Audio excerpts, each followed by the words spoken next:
January 2nd was just another day for me.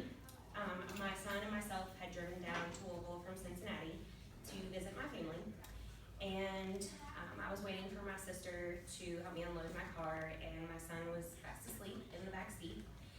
And a man approached me and put a gun in my face.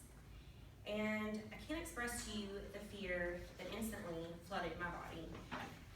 And it pushed me to make the decision to obtain my concealed carry permit and purchase a firearm. You should obtain your concealed carry permit and be ready to protect yourselves and those that you love. You never know when an ordinary day is going to turn into one that will leave you wondering if you're going to live or die.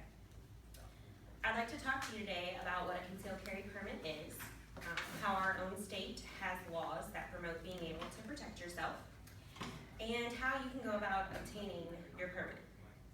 So what exactly does a permit to carry and conceal a deadly weapon mean? A concealed carry of a deadly weapon, or a CCDW, gives a person the ability to carry a firearm, and in the state of Kentucky allows that person to conceal the firearm. If you have your concealed carry, you have the choice to conceal the firearm within state law regulations. There are restrictions that any and every gun owner has to abide by under Kentucky law.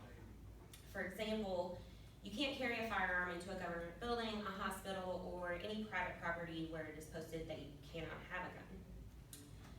If you recall, in April of 1999, 2 teens went on a shooting spree in Columbine High School. According to the article, Columbine High School shootings on history.com, they killed 13 students and teachers and wounded many more. Imagine if teachers there or in any school today were allowed to have their concealed carry permit.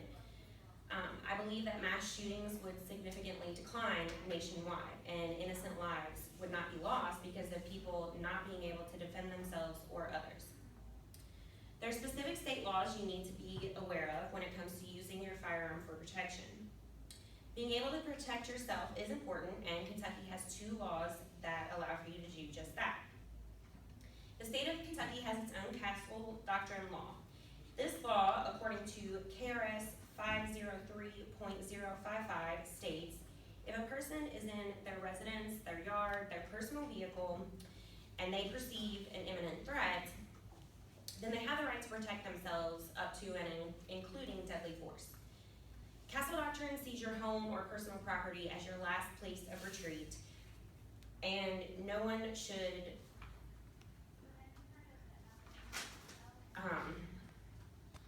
have to feel the need to escape from their home. So if an intruder's in your home, and your life is being threatened, you have the right to protect yourself and your loved ones. Kentucky also has its own stand your ground law.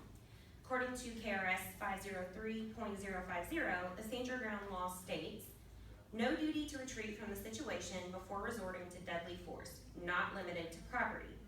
This means if you're in a public setting and someone is trying to attack you, then you have the right to use deadly force to protect yourself then. As someone that was in this particular scenario, this law would have allowed me to protect myself on that fateful night in January of 2015. Now that you know what the permit is and the laws that give you the ability to protect yourself, I want to talk about the steps that you would need to take to obtain your permit. It's not as difficult as you might think, and it's a small price to pay when your life is hanging in the balance. The state of Kentucky requires that you attend and pass a CCDW class taught by a certified instructor. The average cost for one of these classes is $75. The instructor will teach you the laws of concealed carry, options for choosing a firearm, and how to safely use your weapon as well.